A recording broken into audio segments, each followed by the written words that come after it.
आएगा कब। हेलो और नमस्कार मित्रों। देश में बहुत से प्रदेश हैं जहां भाजपा की सरकार नहीं है।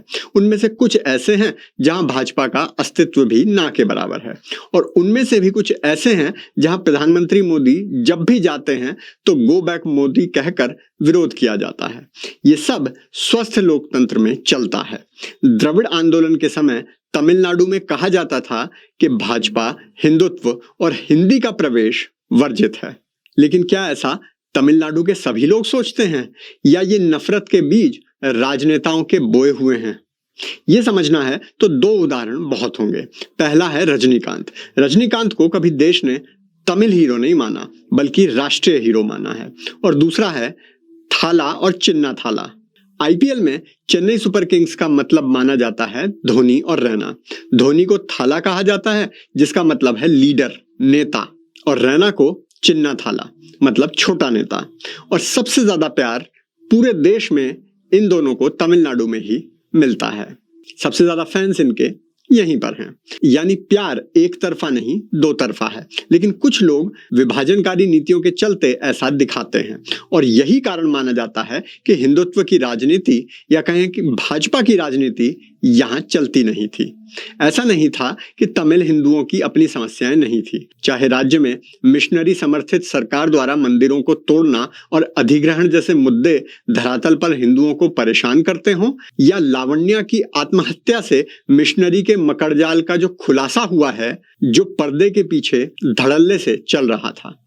ऐसा भी नहीं है कि राज्य में हिंदुओं की आवाज सशक्त नहीं थी, और उसका उदाहरण हमें मिला जल्लीकट्टू आंदोलन के दौरान। जल्लीकट्टू पर अदालत के हिंदू परंपराओं के तिरस्कार का इतना भीषण विरोध हुआ था कि केंद्र सरकार को विशेष कानून बनाकर अदालत का आदेश पलटना पड़ा था। तो फिर क्या कारण था कि राज्य में हिंदुओं का प्रतिनिधित्व करने वाला कोई राजनीतिक धड़ा दिखाई नहीं देता था? क्या कारण है कि रजनीकांत को राजनीति में प्रवेश करने का निर्णय कुछ ही दिन में अपने आप वापस लेना पड़ गया था? इसका कारण जो तमिलनाडु के लोग बताते हैं वो है तमिलनाडु भाजपा का निकम्मापन। राज्य की भाजपा इकाई में कोई ऐसा नेता नहीं था जो अपने कार्यकर्ताओं में आत्मविश्वास भर सके, तो फिर जनता में कैसे भर देता? याद रखिए, जनता हमेशा उगते सूरज को प्रणाम करती है। वो हमेशा विजेता के साथ आगे बढ़ना चाहती है।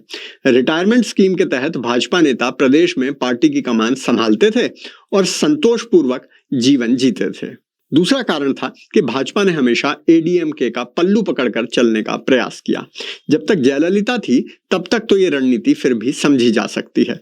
ना तो जयललिता किसी नेता को बड़ा होने देती थी, और ना ही भाजपा के पास जयललिता का कोई जवाब था। लेकिन जयललिता के जाने और शशिकला के जेल जाने के बाद पनीर सेल्वम और पलानीस्वामी जैसे नेताओं ने जब आपस में लड़ना शुरू कर दिया तो भाजपा के पास अच्छा मौका था। देर आए दुरुस्त आए और लेकर आए के अन्नामलाई को। अन्नामलाई में वो सब गुण थे जो एक अच्छे नेता में होने चाहिए। हाँ, मतलब देखने में अच्छा है और बॉडी अच्छी बनाई है, लेकिन उसके अलावा सबसे बड़ी खासियत है कि लड़का इंजीनियर है। अब आप तो जानते ही हैं, इंजीनियर इंजीनियरिंग के अलावा सब कुछ अच्छे से कर लेते हैं। तमिलनाडु के करूर जिले में पैदा हुए अन्नामलाई ने कोयम्बटूर से इंजीनियरिंग करने के बाद आईआईएम लखनऊ से एमबीए किया। उसके बाद आईपीएस का एग्जाम निकाला और 2011 बैच के कर्नाटक कैडर का आईपीएस बना। उसके बाद सब कुछ छोड़कर राजनीति में आ गया। भाजपा के टिकट पर विधायक का चुनाव लड़ा और जैसा कि अपेक्षा थी हार गया। लेकिन भाजपा को और तमिलनाडु के लोगों को अपना हीरो मिल गया था। अन्नामलाई ने संघर्ष किया और निकाय चुनाव से ठीक पहले एडीएमके से गठबंधन तोड़कर अकेले चुनाव लड़ने का निर्णय लिया। सब राजनीतिक जानकार इस पर हंस रहे थे और कह रहे थे भाजपा मुंह के बल गिरेगी। लेकिन भाजपा ने न केवल 230 सीट प्रदेश में जीते, लेकिन डीएमके और एडीएमके के बाद तीसरी सबसे बड़ी पार्टी बनकर उभरी, कांग्रेस और एमडीएमके से भी आगे। ये छोटी सी उपलब्धि कितनी बड़ी है ये समझने के लिए आपको मीडिया रिपोर्ट्स को देखना चाहिए।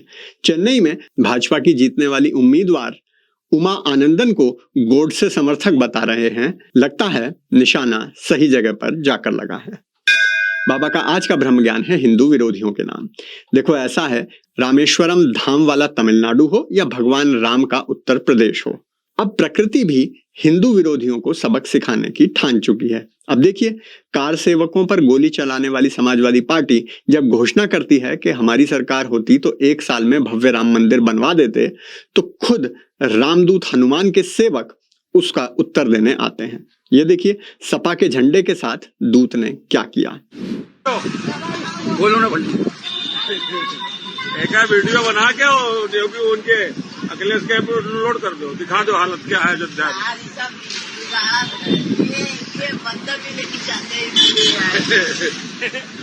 वीडियो बना के भेज दो। ये दशा है। अगर आप भी अन्नामलई जैसे युवा नेता देखना चाहते हैं तो कृपया वीडियो को शेयर